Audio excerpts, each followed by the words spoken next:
Oi, gente, como eu havia prometido, hoje a gente vai ter uma aula de arte. Eu tentei fazer essa roupa aqui, ficar a caráter. Lembrei que eu tinha meu pedaço aqui, né, de carne, e para deixar essa aula um pouco mais divertida. E hoje a gente vai falar sobre arte rupestre, por isso que eu tô assim, parece uma mulher das cavernas, só que lógico, com óculos, porque senão eu não enxergo nada. E a gente vai tentar lembrar um pouquinho do que a arte rupestre ela é. Vamos lá.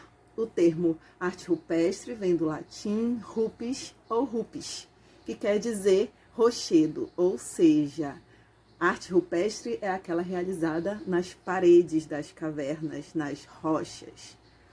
E a arte rupestre ela é compreendida como um amplo conjunto de desenhos, pinturas e inscrições realizadas pelo homem pré-histórico ou o homem das cavernas.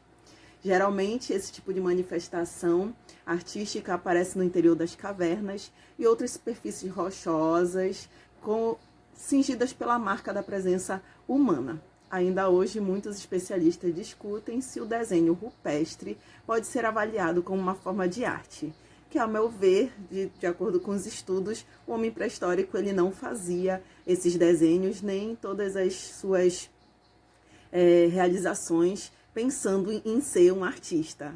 Nós é que vemos dessa forma. E aí, mesmo não querendo desenvolver assim essa polêmica, que não aqui é o nosso caso, tá? Isso é apenas uma opinião minha a respeito do assunto, ele não fazia com essa intenção. Não podemos negar que a arte rupestre é uma importante fonte de informações que nos relata sobre o tempo e os costumes de alguns grupos humanos, já que a gente está falando do grupo pré-histórico, né? E é a única forma da gente saber como as coisas aconteciam naquela época, justamente por conta dos desenhos e de tudo que se encontrou até hoje desses vestígios deixados pelos homens pré-históricos. Para alguns estudiosos, o desenvolvimento desse tipo de manifestação esteve diretamente ligado ao processo da dominação do fogo. E aí tem um filme que eu quero sugerir para vocês, que eu assisto desde quando eu era criança, mas que sempre me marcou muito, que se chama A Guerra do Fogo. E é uma forma da gente entender um pouquinho sobre essa época.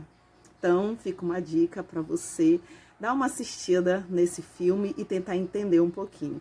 Ele não tem falas, ele é apenas emitido os sons, né? Já que naquela época o homem pré-histórico, ele realmente não falava, não da maneira que a gente fala hoje, ele se expressava através de gestos e alguns grunhidos, algumas outras formas de expressão.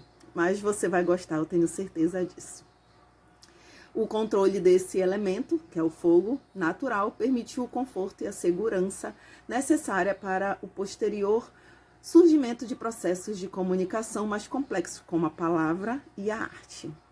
Em geral, podemos perceber que a arte rupestre conta com motivos de feição naturalista. Então, isso é o que eu uso quando os meus alunos dizem que eles não sabem desenhar. Eu digo, lembra de quando você era pequenininho, que você fazia desenhos para dar de presente para sua mãe, para o seu pai, que você fazia e dizia, pai, eu te amo, mãe, eu te amo. Pois é, aquele desenhinho, aquele bonequinho de palito que a gente costuma dizer, aquilo dali já é uma forma de um desenho naturalista.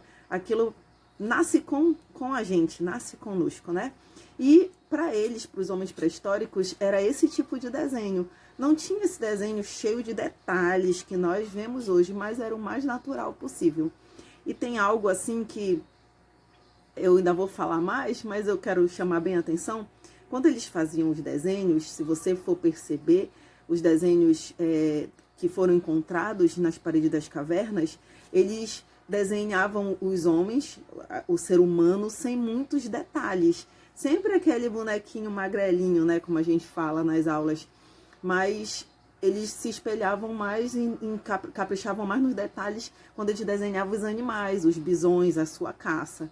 Porque como para o homem rupestre isso envolvia algo sobrenatural, estava ligado ao sobrenatural, eles acreditavam que da mesma forma que ao desenhar o animal, né, na parede das cavernas e aquela cena de caça do animal sendo capturado, dominado e aquilo de fato iria acontecer, da mesma forma, eles acreditavam que se eles desenhassem o ser humano em sua perfeição, o homem também poderia ser dominado, e essa não era a intenção deles.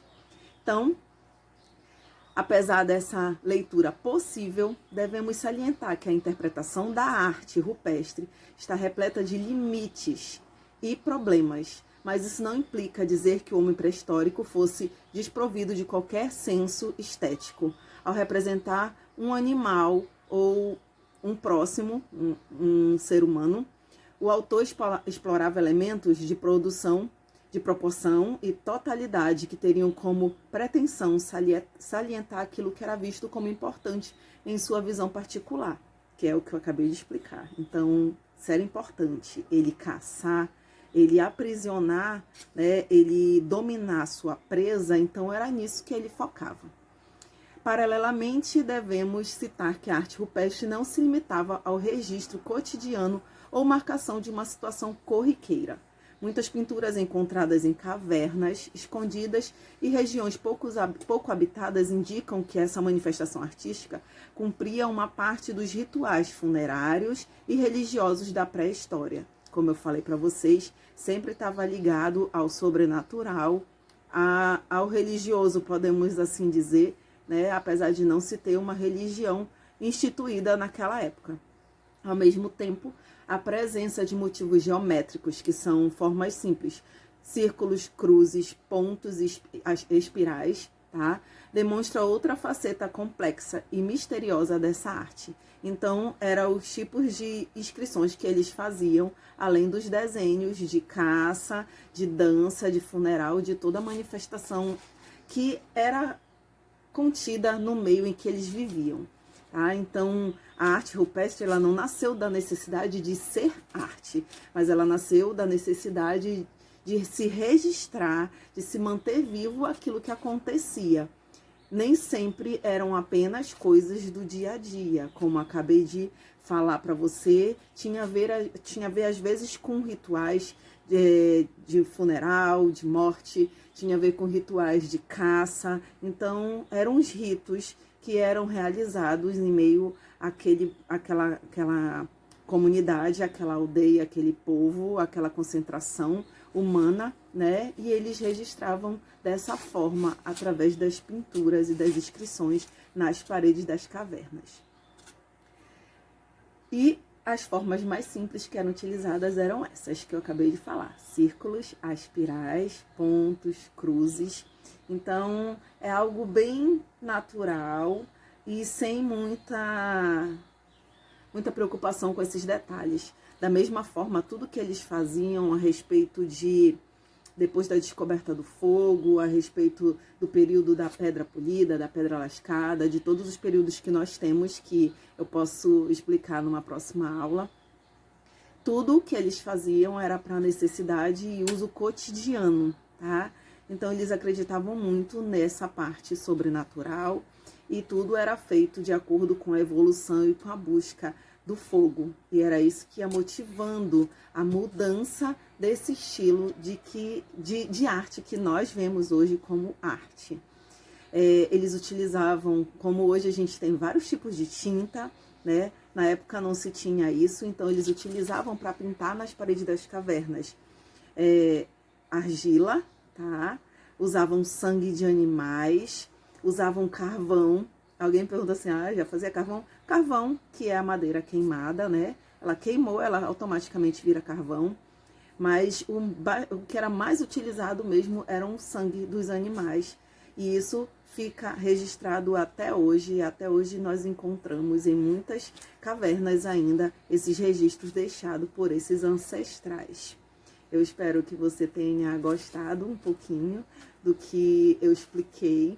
A minha intenção aqui não é dar a melhor aula, mas sim tentar trazer um pouquinho a memória de vocês, aquilo que a gente já viu, que alguns alunos já viram comigo há tempos atrás. Então, que a gente possa fazer essa lembrança. Então, qual é o principal objetivo da arte rupestre? É registrar aquilo que fazia parte da vida cotidiana, mas que também era vista como algo sobrenatural. Por que é rupestre? Porque se faziam nas paredes das cavernas. E eu costumo muito, quando eu dou essa aula sobre arte rupestre, logo puxar um gancho para a questão hoje do grafite e da pichação. Então eu vou dar apenas uma pincelada aqui e a gente trabalha sempre qual a diferença do grafite para a pichação. O grafite e a pichação, na verdade, seriam uma forma moderna de se registrar as suas ideias, os seus pensamentos ou aquilo que você quer representar para alguém, assim como os homens das cavernas faziam naquele tempo, só que de uma forma mais moderna. Onde está a diferença? A pichação você faz geralmente por rebeldia, por querer deixar uma marca, deixar registrado algo com o intuito de depedrar, de destruir, né? De apenas dizer, ei, eu tô aqui e eu mando no pedaço. Já o grafite não. O grafite ele é feito sempre com autorização. Você não faz uma pintura de grafite num lugar onde é proibido, onde não é autorizado, porque senão isso vira uma pichação. Então, ele não está fora da lei, como a gente fala na sala de aula. Quando eu pego uma carteira de escola que não foi feita para aquilo, e eu começo a riscar a carteira, escrever coisas nela, arranhar, seja lá qualquer coisa que seja, sendo que ela não foi feita para aquilo e eu não tenho autorização, aquilo já é uma forma de pichação. Agora, quando eu peço, de repente, na escola em que eu estudo, uma autorização para pintar uma parede da minha sala, da sala de aula em que eu faço parte, onde eu quero demonstrar, através da pintura e do grafite, um ponto de vista, uma ideia, ou trazer uma reflexão, aí sim eu já não estou fazendo algo de errado, eu já não estou apenas querendo me rebelar, mas eu estou querendo fazer com que aqueles que olhem o desenho, apreciem o desenho, eles venham a refletir sobre aquela ideia que eu quero passar. Então, era isso que eu queria deixar um pouquinho para vocês. Eu espero que da próxima vez eu fique melhor na aula, né? Eu tô tentando gravar aqui no meu quarto. Os filhos estão todos em casa com essa quarentena e aí é difícil a gente gravar porque o tempo todo eles estão ouvindo música, então não tem um local que fique em silêncio. E às vezes o povo aqui em casa tá meio estressado, né? Inclusive eu também, às vezes a gente fica um pouquinho estressado, isso é normal quando a nossa família tá toda convivendo e tão intensamente como esses dias. Mas eu espero ter ajudado vocês, meus alunos, meus ex-alunos. E a próxima aula que eu vou preparar vai falar sobre arte egípcia. Hoje eu tentei me caracterizar um pouquinho, ó, mostrando para vocês, tá? E na próxima também eu vou tentar para falar sobre qual a importância da arte para os egípcios. Então, até o próximo vídeo, até a próxima aula.